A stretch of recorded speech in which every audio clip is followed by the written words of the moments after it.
The grandfather clock in my hallway struck 7:15 p.m. The sound echoed through the house. 1, 2, 3. Each chime seemed louder than the last. I sat in my old armchair by the window, staring at my phone, waiting. The screen remained dark. No missed calls, no messages, nothing. Outside, the streetlights were coming alive one by one. Inside, the silence felt heavy enough to touch. I picked up the phone, checked the signal, put it down, then picked it up again. I wish I could tell you this was unusual, but it wasn't. This was Sunday, and Sunday had become the hardest day of my week. There was a time when Sundays were my favorite. My driveway would be packed with cars. My grandchildren would burst through the front door like a hurricane. My daughter would take over the kitchen. My son would ask me for advice about something around the house. The television would be too loud. Someone would always be arguing. Someone would always be laughing. The house was alive. Now I could hear the ticking of a clock from 3 rooms away. Funny how life changes. You spend 20 years dreaming of peace and quiet. Then one day you get it and discover it's the loneliest sound in the world. I looked at the phone again. "They're busy." I said the words out loud. Nobody was there to hear them. My son has a demanding job. My daughter is raising 3 children. They'll call tomorrow. I repeated those excuses so often they had started to sound like facts. But deep down, I knew something wasn't right. Because people always find time for what matters. And if weeks turn into months, if calls become shorter, if visits become rarer, at some point you have to stop blaming schedules. You have to ask a much harder question. What if they're not staying away because they're busy? What if they're staying away because of me? That question terrified me, so I avoided it for years. Until one winter afternoon when my daughter finally told me something I didn't want to hear. Something that changed the way I understood my family forever. She looked at me and said, "Dad, it's not that we don't love you." Then she paused. "It's that sometimes being around you is exhausting." Those words hit me harder than any punch I've ever taken. I wanted to argue. I wanted to defend myself. I wanted to tell her everything I had sacrificed. The overtime shifts, the sleepless nights, the years spent putting my family before myself. But instead, for the first time in my life, I listened. And what I learned next changed everything. My daughter told me something I had never considered. Every time she called me, she felt guilty.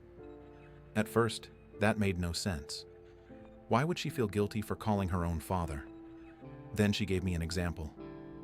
She said, "Dad, do you know what the first thing you usually say is?" I shook my head. She smiled sadly. "Well, look who finally remembered I exist." I laughed. Because I had said that. Hundreds of times. I thought it was harmless. A joke. A way of telling her I missed her. But she saw it differently. Every call began with an accusation. Every conversation started with guilt. She said, "By the time we even start talking, I already feel like I've failed." That was the moment I realized something painful. I wasn't rewarding connection. I was punishing it. And over time, people avoid things that make them feel bad, even when they love you. That conversation stayed with me for weeks. I kept replaying it in my mind. Part of me wanted to dismiss everything my daughter had said. After all, I wasn't a bad father. I worked hard. I paid the bills. I put food on the table. I never abandoned my family. Wasn't that what being a good parent meant? But one evening, I found myself sitting alone in the living room staring at an old family photo. My son was about 10 years old. My daughter couldn't have been older than 8. Everyone was smiling. At first, it brought back happy memories. Then another memory appeared, one I hadn't thought about in years. My son had accidentally broken a lamp. It wasn't expensive. It wasn't important. But I remember how furious I became. I shouted, louder than I should have, much louder. The look on his face came back to me instantly. Not anger, not defiance, fear, pure fear. I sat there staring at that photograph. For the first time, I wasn't remembering the event from my perspective. I was seeing it through his eyes. To me, it had been a bad day. To him, it had become a memory, and memories have a strange way of surviving long after the people who created them have forgotten. A few months later, my son and I were talking. The conversation drifted toward childhood. Then he mentioned something that stunned me. "Dad, do you remember how angry you used to get?" I laughed. Not really. But he wasn't laughing. He looked down at his coffee. "I do." The room went quiet. I waited. Then he continued. "There were days when I'd hear your truck pull into the driveway and immediately wonder what kind of mood you were in." Those words broke something inside me, because I had completely forgotten those moments. To me, they were ordinary days. To him, they were the days that taught him to walk on eggshells. That was when I learned one of the hardest truths of growing older. The axe forgets, but the tree remembers. Parents often remember intentions. Children remember experiences. I intended to protect my family. I intended to teach discipline. I intended to prepare my children for life. But intentions don't erase impact. And sometimes the wounds we never meant to create are the ones that last the longest. The truth is, many adult children don't pull away because they hate their parents. They pull away because being around them awakens feelings they spent years trying to heal. A sharp tone, a critical comment, a dismissive laugh. To the parent, it's nothing. To the child, it's a doorway back into old pain. And once I understood that, I stopped asking, why can't they let go of the past? Instead, I began asking, what part of the past are they still carrying? That question changed everything. Because for the first time, I wasn't defending myself. I was trying to understand them. And understanding is where healing begins. Several months after that conversation, my daughter invited me to dinner. It should have been a pleasant evening. But halfway through the meal, something happened that opened my eyes yet again. I noticed my grandson playing on a tablet. Without even thinking, I shook my head. "When you kids were young," I said, "I never would have allowed that much screen time." My daughter smiled politely.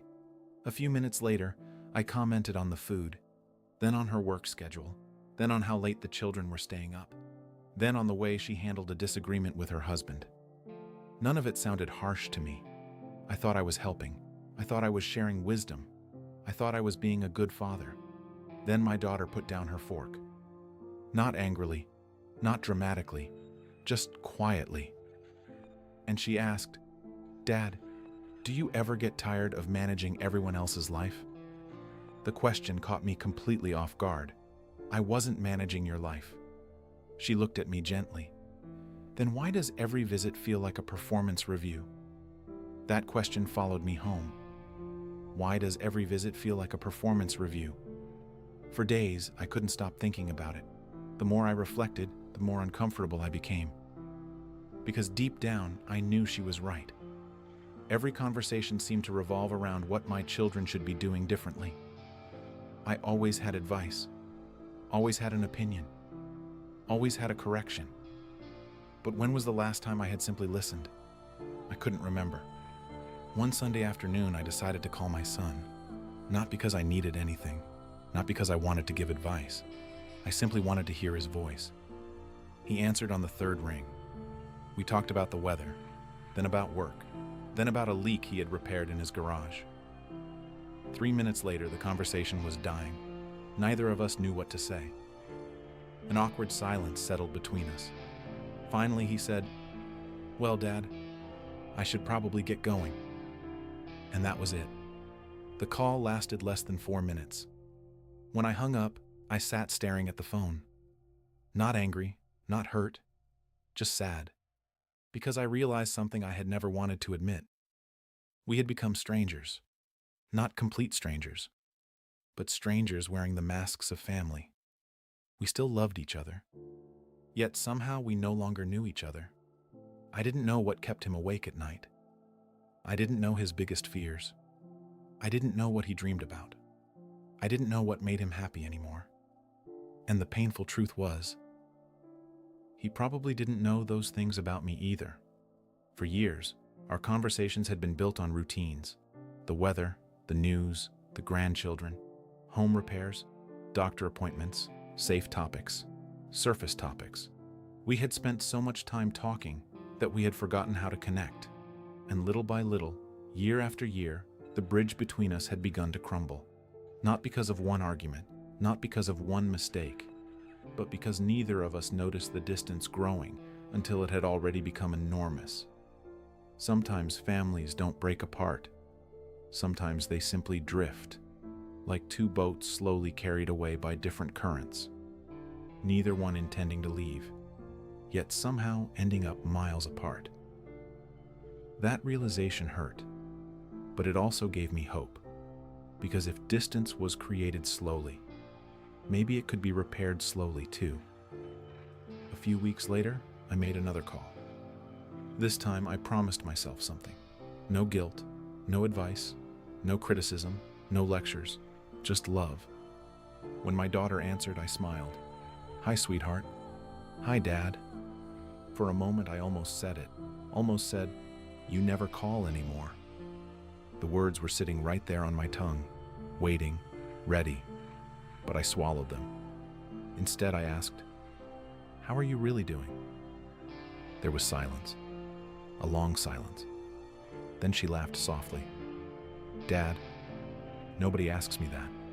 And for the next 40 minutes, she talked about work, about stress, about her marriage, about feeling overwhelmed, about being exhausted. I barely said anything. I just listened.